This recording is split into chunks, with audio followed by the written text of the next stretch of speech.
In a town stitched together by cobblestone streets and chimney smoke, there was a narrow alley no one hurried down. It sat between a bakery and a sleepy clock shop, and it always smelled faintly of cinnamon and rain. At the end of that alley stood a crooked little door with a brass handle shaped like a leaf. Behind it lived an old lamp maker named Mr. Bramble. Mr. Bramble made lanterns, not ordinary lanterns, mind you. His lanterns were the kind that made people slow down. They glowed like honey. They shimmered like fireflies caught in a jar. Some flickered in gentle patterns as if telling stories without words. But the lantern Mr. Bramble loved most was the smallest one on the highest shelf. It was a round lantern, no bigger than a teacup, with glass as clear as river ice. Its handle was thin and silver, and its frame was painted the soft blue of early morning. Mr. Bramble had made it years ago, on a night when the wind rattled the shutters and his heart felt a little too quiet. He had built it carefully, whispering a wish into the final screw. "Be brave," he had said, not to the lantern exactly, but to himself. The lantern had glowed once bright and eager, and then settled into a steady, patient light. Mr. Bramble named it Lumi. Lumi loved to shine. That is, Lumi loved to shine when the shop was empty and the curtains were drawn and Mr. Bramble hummed softly while polishing glass. But Lumi did not like the front window. The front window faced the street, and the street faced people, and people had loud footsteps and fast voices. They pointed and laughed and said things like, "How cute!" or "That would look nice in a garden." Lumi didn't want to be cute. Lumi didn't want to be nice. Lumi wanted to matter. One evening, just as the clock shop next door chimed 7, a girl pushed open Mr. Bramble's crooked door. Her name was Nell. She was small and freckled and wore a coat that looked 2 sizes too big, as if she'd borrowed it from someone taller and braver. A knitted scarf dangled unevenly around her neck, and her boots were muddy at the toes. She stood in the shop and stared at the lanterns like they were stars that had fallen into a room. Mr. Bramble looked up from his workbench. "Good evening," he said kindly. "Looking for light?" Nell nodded, then shook her head, then nodded again. I think so, Mr. Bramble wiped his hands on a cloth and came around the counter. "A lantern for your home?" Nell's eyes dropped to the floor. "Not exactly." Mr. Bramble waited. He was good at waiting. Years of making lanterns had taught him that light didn't like to be rushed. Nell took a breath. "My brother is afraid of the dark," she said. "He says the dark is full of thinking."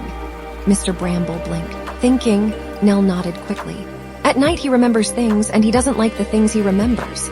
Mr. Bramble's face softened. "Ah," Nell looked up. Her eyes were the color of wet leaves. "He used to sleep fine, before the storm." Mr. Bramble didn't ask which storm. Towns like this had storms that stayed in people long after the clouds moved on. Nell stepped closer to the shelves. "I want a light that doesn't just shine," she whispered. "I want a light that feels safe." The lanterns on the lower shelves glowed politely like they were listening. On the highest shelf, Lumi's little light brightened. Safe, Lumi thought. I can do safe. I can do brave. Mr. Bramble followed Nell's gaze as it drifted upward. "That one is small," he warned gently. Nell tilted her head. "It's pretty." Lumi shivered with pride. Mr. Bramble reached up carefully and lifted Lumi down as if holding a sleeping bird. "This one is called Lumi," he said. "It's a quiet lantern." Nell smiled, and the smile looked like sunlight breaking through clouds. "Quiet is good." Mr. Bramble set Lumi in Nell's hands. Nell's fingers were warm. Lumi felt the tremble in them just a little. "How much?" Nell asked. Mr. Bramble paused. He looked at the girl's muddy boots, her oversized coat, the way she kept glancing at the door as if she had to be somewhere else soon. He sighed. "For you," he said. "It costs a promise." Nell blinked. "A promise?" Mr. Bramble nodded. "That you'll take it where it's needed most, and that you'll bring it back someday to tell me what it saw." Nell's eyes widened. "I can do that." So Mr. Bramble wrapped Lumi in soft cloth, tied a ribbon around the bundle, and placed it in Nell's arms. "Careful," he said. "Some lanterns hear more than they show."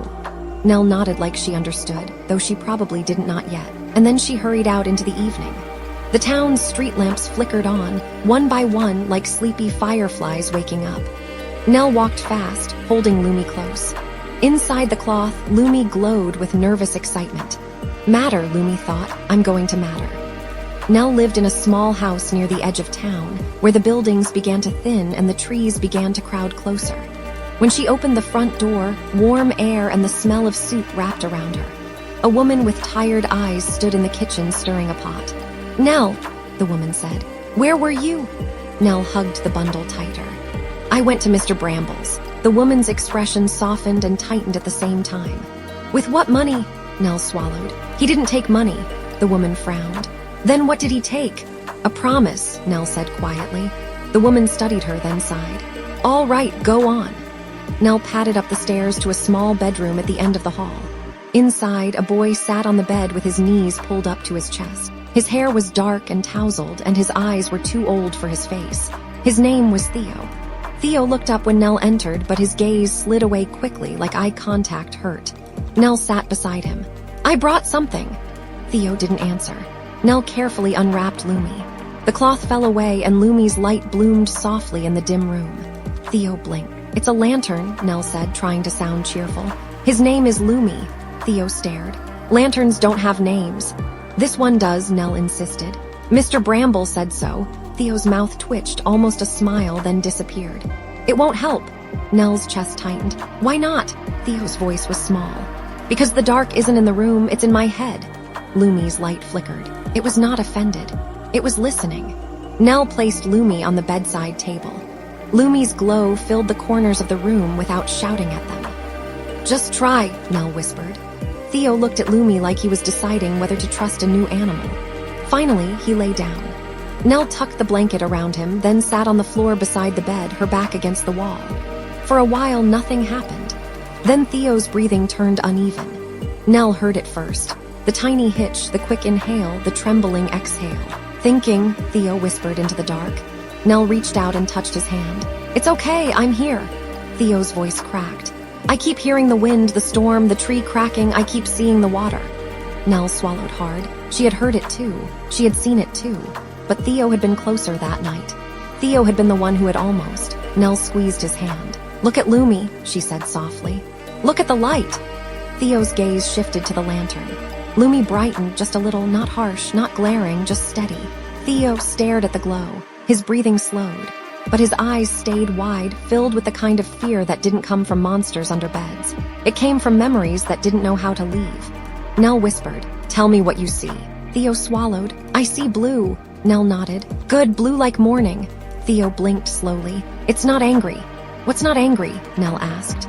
"The light," Theo said, surprised. Lumi warmed at the words. Nell smiled. "It's on your side." Theo's eyelids lowered slightly. "Lights can't pick sides." Nell shrugged. "This one can."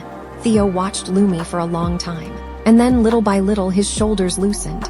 But just as Nell began to hope, Theo suddenly sat up. "I can't," he whispered urgently. "I can't sleep." Nell's heart dropped. "Why?" Theo's voice shook. "Because if I sleep, I'll dream, and in the dream, I always lose you." Nell froze. Lumi's flame pulsed, a steady heartbeat of light. Nell swallowed hard. "Theo," she said, voice trembling, "I'm right here." Theo stared at her, tears shining. "Not in the dream." Nell didn't know what to say. Promises were easy in daylight. In the dark, they felt heavier. Lumi made a small sound. It was so soft Nell almost missed it. A single note like a spoon tapping a glass. Nell's eyes widened. "Did you hear that?" Theo blinked. "Hear what?" Lumi made the sound again, a gentle, chiming tone. Theo stared at the lantern. "It's singing," he whispered. Lumi flickered, and the note became 2 notes, and then 3 tiny and simple, like a lullaby that didn't need words. Nell's mouth fell open. "Lanterns don't sing," she breathed, then paused. "Except this one, I guess." Theo's gaze locked onto Lumi as if the sound had tied a thread around his thoughts and gently pulled them away from the storm. The notes were quiet. They didn't demand attention. They invited it. Theo's shoulders dropped, his hands unclenched, and for the first time in weeks, Theo's eyes softened. "What song is that?" he asked. Nell listened carefully. The melody sounded like something you'd hum when you were trying to be brave. It sounded like a candle refusing to go out. "It sounds like morning," Nell said. Theo blinked. "Morning doesn't make noise." Nell smiled. "Maybe it does, maybe we just don't listen." Theo stared at Lumi and the tightness in his face began to melt. Slowly, Theo lay back down. Nell held her breath. The lantern kept singing softly and steadily. Theo's eyelids fluttered. His breathing deepened. And at last, Theo fell asleep. Nell sat there, stunned, watching Theo's chest rise and fall. Lumi's glow warmed, gentle and proud. Matter, Lumi thought, I mattered. Over the next few nights, Lumi sang every time Theo's thoughts began to turn sharp. The tune never changed, but it never got old. It was like a hand held out in the dark, always in the same place. Theo began to sleep longer. Not perfectly, he still woke sometimes, sweating and trembling, but now, when Nell placed Lumi near him, his breathing would ease. One afternoon, Theo even smiled at the lantern. I think it likes me, he told Nell, as if confessing a secret. Nell grinned. Of course it does. Theo hesitated. Do you think it can come with me? Where? Nell asked. Theo's gaze dropped. Outside. Nell's smile faded slightly. Theo hadn't wanted to go outside since the storm. The world beyond the front door felt too big and too loud, like it might break again. But Nell nodded. We can try. So the next day, when the sky was pale and the wind was gentle, Nell wrapped Lumi in a scarf and carried it with them. They stepped onto the porch. Theo froze immediately, his eyes darting to the trees. The branches swayed. Theo's breathing sped up. Nell quickly pulled Lumi out and set it on the porch step. Lumi glowed. And then, softly, it sang. The notes floated into the open air like tiny brave birds. Theo stared. The wind blew, but Lumi's song didn't fight it. It simply existed beside it. Theo's shoulders loosened. He took one small step forward, then another. Nell's heart beat hard. She didn't want to scare him by cheering. She only stayed close. Theo's eyes stayed on Lumi like it was a lighthouse. Slowly, Theo walked down the steps and onto the path. Lumi sang. The world listened. Theo reached the garden gate and stopped. On the other side of the gate, the road curved toward town. And beyond town, the hills rolled like sleeping giants. Theo stared at it all, swallowing hard. I'm scared, he whispered. Nell nodded. Me too. Theo blinked. You are. Nell managed a small smile. Sometimes, but we do it anyway.